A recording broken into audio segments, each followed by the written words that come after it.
lost in your eyes, under your spell. Oh, it's like we've always known it, even though it's...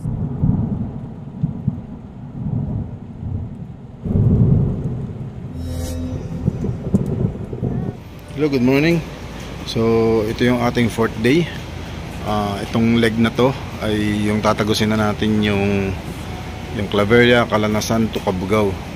So ngayon ay 5:30. Hopefully maka-take off ako ng alas 6. Sinikap kong maging maaga. Ito na yung pinakamaagang nakayanan. Sana smooth, makatawid tayo ng mabilis bago dumilim. So sa ngayon, as expected, maulan, may mga paghangin na. So ang initial plan ko is via Adams, pero that is longer route. Kaya dahil nga sa pag-ulan, tsaka alam ko ito may low pressure o naging bagyo na yata. So mas pinili ko na yung shortest and easiest route ang piliin natin. Dito tayo sa may yung sa may daan ng Camellia, Carmela Falls pala, Carmela Falls. Okay, sige, yun lang. Mga lang ako, tali lang ng mga gamit, gear up. Siguro in 15 minutes maka take off na ako. Okay, ingat pa rin, ingat. Bye. Hello, good morning. Ito, nagpagas lang tayo dyan sa Petro na yan. And ito nga, umubuhos na naman ng ulan. Naku po, palagay ko tama ang decision talaga natin na dito tayo sa easier route dumaan. Okay, nagpagas na ako dyan. Nagkarga na rin ng additional na 500 ml sa Gatorade. Pero sabi naman ng mga locals, may mga bote-bote gas station daw doon along the route, paakyat ng Calanasan. Then nag-coffee lang dito. Hindi na ako nag-breakfast. Coffee and coffee and 2 pirasong tinapay lang. Baka masyadong mabusog. Okay na yan. Sige, yan, tapusin ko lang yung kape ko. Then ride safe tayo, ride safe. Bye. Ayun, papasok na tayo ng Claveria, Calanasan Road. Ito nga, binabayo tayo ng ulan ngayon. Paahon doon sa bundok. So bayan na nasabi ko, ito ang napili, instead of Adams, ito ang napili kong, ito na lang ang napili kong rota. So para mas shorter, safer, easier route. So pending na lang natin yung Adams. Primary goal natin ngayon, makatagot tayo ng Cabugao bago mas gabi. So dahil nagpagasolina at nag-breakfast pa ako, alas 7 na ngayon. So meron tayong 12 hours para tagusin yung bundok na yan. Okay, biyahe lang, ingat always.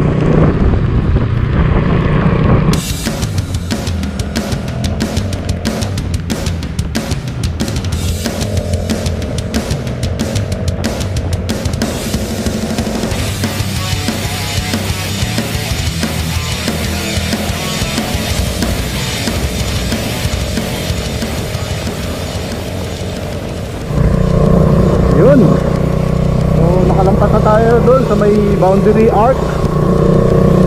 Ito, turo pa ako na to. Nung huling daan ko rito, ayun, ang sabi ko nga, initial plan ko dapat Adams, di ba? Pero pinili ko na dito na lang dumaan, paahon. Medyo partly malungkot, pero ano na rin, may feeling accomplishment na rin. Kasi nung huling dumaan ako dito, pababa, galing Calanasan, pababa ng Claveria. So this time, pabaliktad naman, galing akong Claveria, paakyat ng Calanasan. So there's a difference pa rin.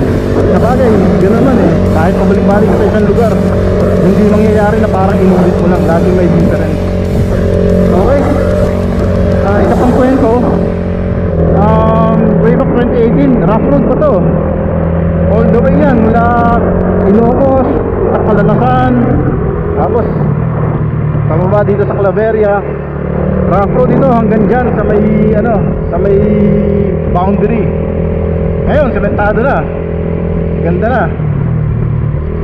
So mas mabilis na yung pacing. Pero sa nakikita ko naman sa mapa, mukhang sementado na hanggang Calanasan.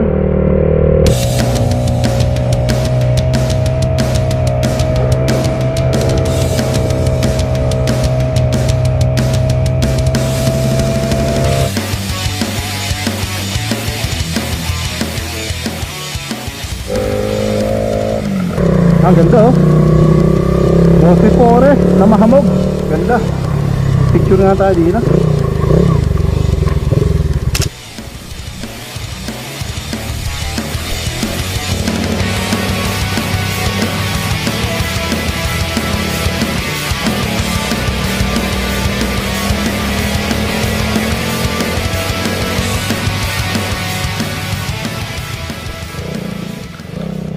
Reminds me of your heart far away.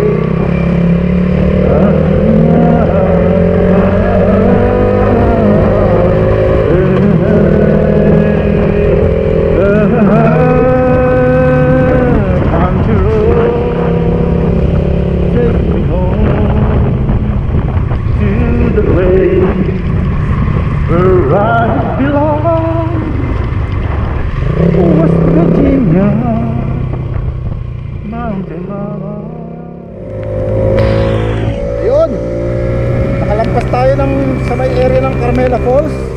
Tapos may konting bahayan doon. May nakita ako nagkakarga ng bote-bote gas. Panigurado, nagkarga na ako.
Nangyari tayo. Bigan to.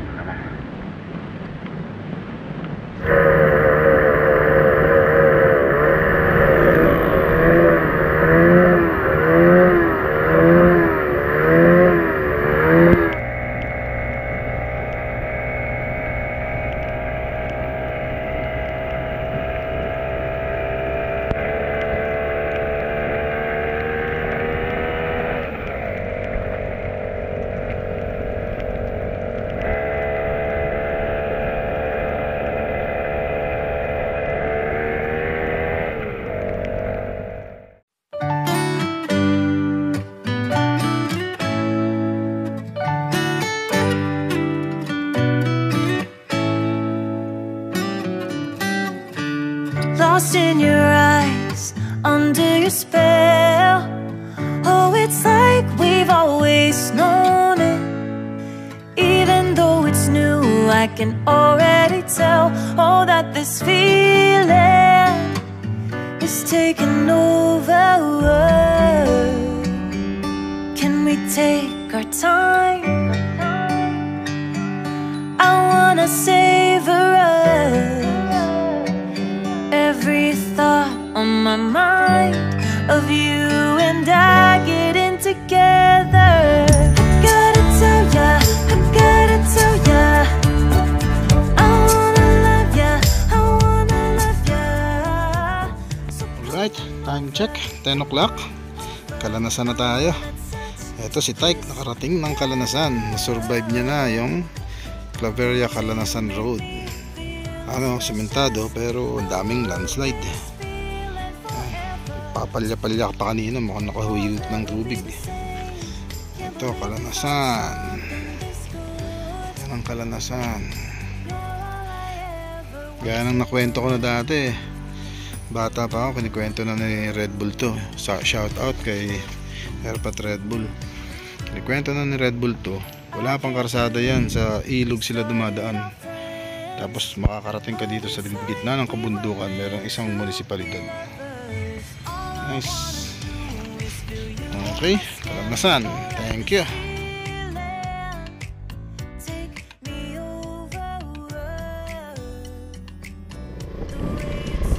Yun.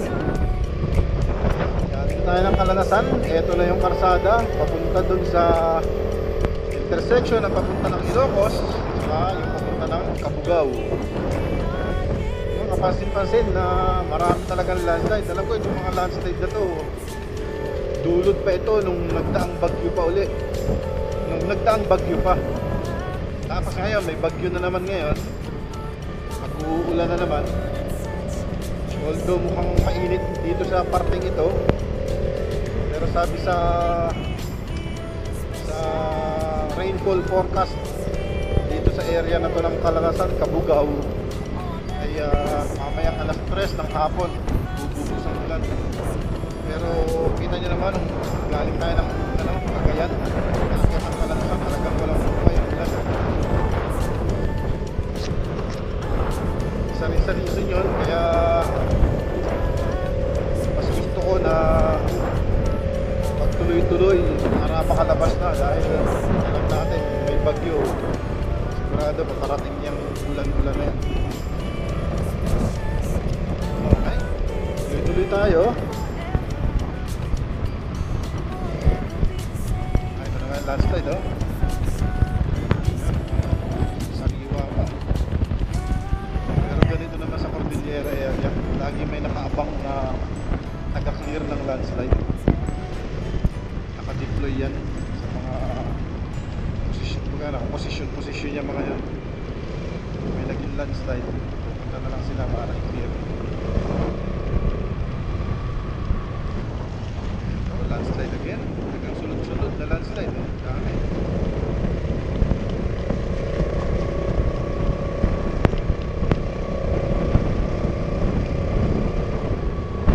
Mga bago lang to, oh. Ayun, oh, hindi pa na-clear, oh. Bago lang yan, palagay ko kagabi, yung ulan yan kagabi, hataw yung ulan kagabi. Yan, oh, bago lang to. Palagay ko yung ulan to kagabi.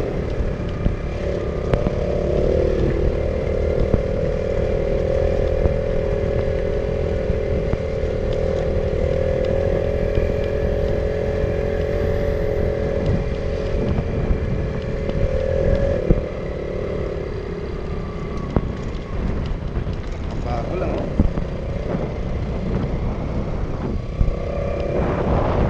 Let's go.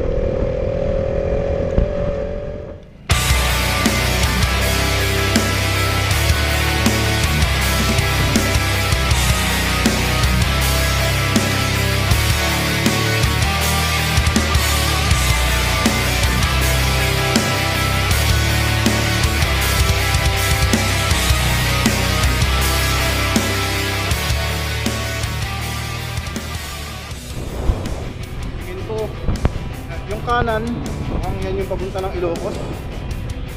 Yung kaliwa, ito yung papunta ng Cabugao. Maltuga na yan, eh.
Yan.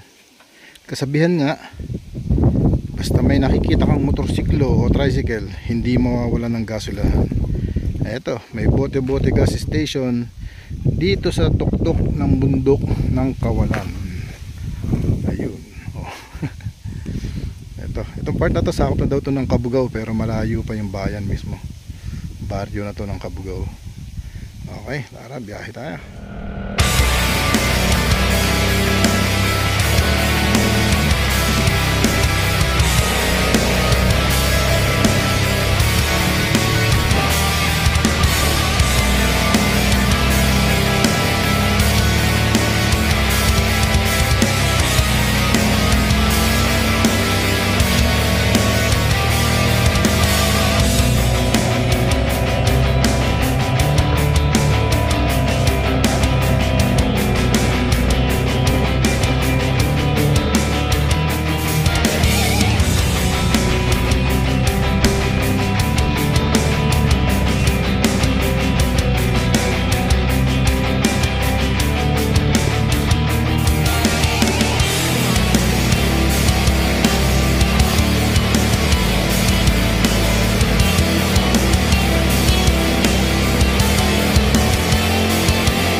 Tama yung sabi dun sa rain weather map ah.